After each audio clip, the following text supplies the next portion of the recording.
Gue minasan, welcome back again with Mr. K di sini. Gimana? Udah baca chapter terbaru?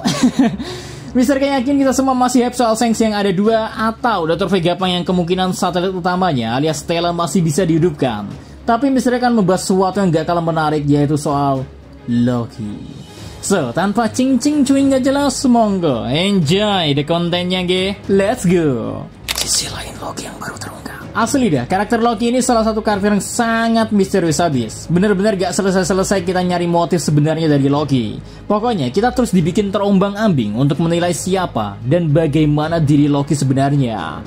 Pertama ya, dari rumornya diceritakan bahwa dirinya merupakan suatu aib bagi Elbaf sendiri. Disebut membuat kekacauan sampai dijadikan tersangka utama dari pembunuhan Raja Harald. Alhasil membuat dirinya harus terkurung terpenjara sepi di lapisan bawah dunia Elbaf. Kemudian, keyakinan kita soal sisi jahat Loki semakin terasa saat pertemuannya dengan Luffy. Ia digambarkan sebagai seorang yang sangat haus darah, bersumpah akan membunuh Luffy selepas ia bebas dari belenggunya, seolah hanya mau memanfaatkan Luffy agar bisa segera kabur. Ditambah, ia menyebut Shanks sebagai bajak laut pengecut, menambah kesan buruk sudut pandang kita sebagai pembaca ke Pangeran Raja Elbaf ini. Tapi, di chapter terbaru ini ya, isu negatif ke Elbaf pun masih belum selesai. Mereka yang ada di perpustakaan burung hantu, salah satunya Angge ya. Elbaf masih sangat membenci Loki karena menghabisi sosok yang sangat mereka hormati, sang Raja Harald yang bijaksana. Loki tak diakui sebagai pangeran dan tak diserahkan penerus tahtanya kepada Loki. Wah, udah habis lah ya, ini kayak gak ada baik-baiknya si Loki. Tapi disinilah gimana pinternya Odachi membuat guncangan emosional ke kita sebagai pembaca. Triggernya heboh pak. Masih di chapter yang sama, dari sekian banyak orang ya, ada yang mengakui Loki sebagai orang yang baik hati. Iya, kalian gak salah ya. Kayaknya seisi Elbaf ini benci ke Loki semua. Tapi sosok dibalik dandan musi yang masih misterius bernama Mosha ya, ia pun butuh waktu lama terlihat dari perkataannya belakangan ini, menandakan Mosha baru menyadari sisi lain Loki dekat-dekat sekarang. Ini membuat Mr. K pribadi ya, mencoba menggali sedikit soal sosok Loki yang mungkin sedikit terabaikan oleh kita. So, mari kita bahas ke poin berikutnya. Ada kebaikan dimiliki Loki. Oke, dari mengulik kembali karakter Loki, Mr. K coba jabarkan yang sedikit Mr. K temukan. Pertama, masih nyangkut soal dialog Mosha dengan Loki. Semisal kita lihat obrolan mereka ya, sebenarnya memang benar apa yang dibilang Mosha. Terlihat kasar, tapi sebenarnya ada niat baik yang dimiliki Loki di balik tiap perkataannya. Loki seolah khawatir dan memberi nasihat kepada Mosha, seperti jangan terlalu naif, serta memperingatkan soal mereka yang punya dendam akan membahas ke Mosha yang mana itu akan membahayakan diri Mosha. Kemudian di obrolan sebelumnya, nampak keduanya seperti membicarakan masa lalu. Nah, di sini ya, lagi-lagi sisi empati ditunjukkan oleh Loki. Loki seolah tahu bahwa misi atau masa lalu Mosha ini terasa terlalu menyakitkan bagi Mosha, sehingga Loki mau menggantikan posisinya dan siap mengambil peran sebagai the most evil. Selanjutnya ya, Loki juga terkesan gak peduli soal latar belakangnya siapa. Tapi ia sangat menganggap Mosha sebagai teman dan orang yang ia hormati, sekalipun ia belum pernah saling bertemu.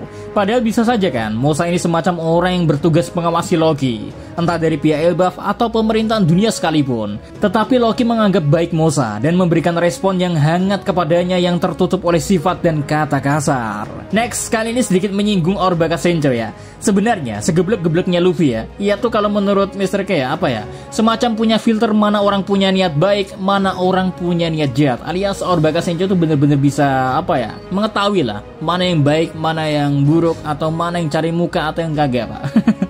Ya kalian mungkin sedikit banyaknya paham lah sama yang Mr. K omongin tentang Baka Sencho ya. Ketika mendapati pertemuannya sama Loki, Luffy masih terlihat santai dan mau bicara, mendengarkan, bahkan sampai membuat perjanjian dengannya.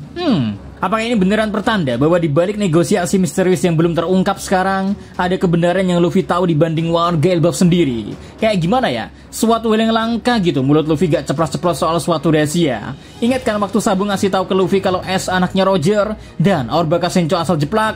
Case ini gak terjadi loh ke Loki. Pasti ada sesuatu yang sangat besar lah. Bisa cukup yakin akan hal itu yang membuat apa ya, Orbaka Sencho tergerak hatinya. Terus clue lainnya datang dari hewan buas di sekitaran Nilfheim ya, tempat Loki ditahan. Ini baru semacam asumsi doang sih. Hewan buas di sini kan diceritain pada udah dijinakin Loki ya. Gimana ya kalau sebenarnya bukan dijinakkan, melainkan lebih ke mereka tahu Loki gak punya niat jahat. Dasar asumsi Mr. K ini ya datang dari gimana para hewan buas ini bisa langsung akrab ke Luffy.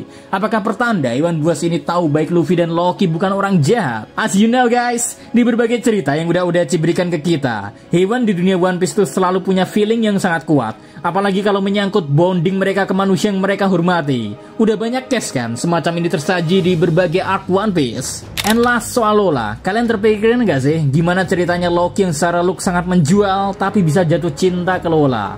Satu-satunya jawaban ya karena faktor personality. Loki seolah mencintai Lola tanpa alasan, sesuatu yang sangat menunjukkan bahwa perasaan Loki terlihat sangat jujur dan baik. Dan mungkin ini cinta tulus pak. Well mungkin itu yang bisa diketemukan. Kalau ada lagi kalian boleh banget nambahin re.